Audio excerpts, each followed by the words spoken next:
कविता और उसका पति समीर आज शहर के मेले में जाने वाले थे। समीर दरवाजे पर खड़ा बार बार मोबाइल देख रहा था।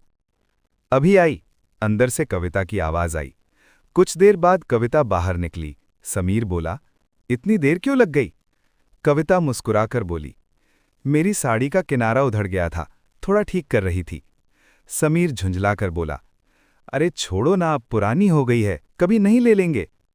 कविता हल्के से हंस दी, नहीं तो बाद में भी आ जाएगी, लेकिन ये साड़ी मेरी माँ की दी हुई है, इसे ऐसे ही कैसे छोड़ दूं?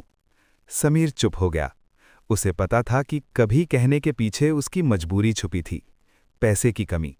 वो कविता को देखता रहा, कैसे वो छोटी छोटी चीजों में भी अपनापन ढूंढ लेती है। दोनों मेले की तरफ चल पड़े। रास्ते में अचानक कविता रुक गई। क्या हुआ? समीर घबरा गया। कविता ने अपना दुपट्टा दिखाया। अरे, इसमें से धागा निकल आया। समीर बोला, कोई बात नहीं, अंदर जाकर दूसरा ले लेंगे। कविता ने बैग से सेफ्टी पिन निकाली। इतनी सी बात के लिए पैसे खर्च क्यों करें? एक पल में दुपट्टा ठीक कर दिया और मुस्कुराकर बोली, देखो, बिल्कुल नया लग रहा है। मेले में एक खिलौनों की दुकान थी। समीर ने कहा, चलो कुछ ले लेते हैं। कविता ने सिर हिला दिया, नहीं, अभी जरूरत नहीं है। असल में वो जानती थी कि समीर पहले से ही घर के खर्चों को लेकर परेशान है। लेकिन इस बार समीर का चेहरा उतर गया। उसकी चुप्पी में बेबसी थी।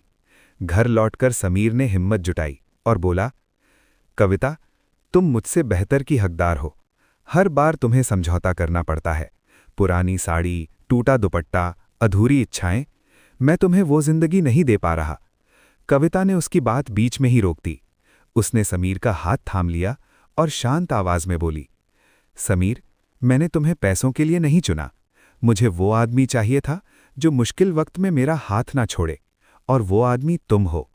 वो आगे बोली, हर औरत को महंगी चीजें नहीं चाहिए, उसे चाहिए सम्मान, अपनापन और सच्चा साथ, और मेरे पास ये तीनों हैं। समीर की आंखें भर आईं। आज पहली बार उसने समझा, कविता चीजों से नहीं, रिश्तों से अमीर थी।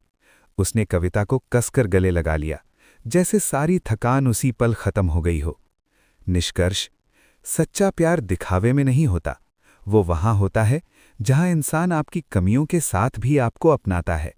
कमी हालात में नहीं होती, कमी सोच में होती है।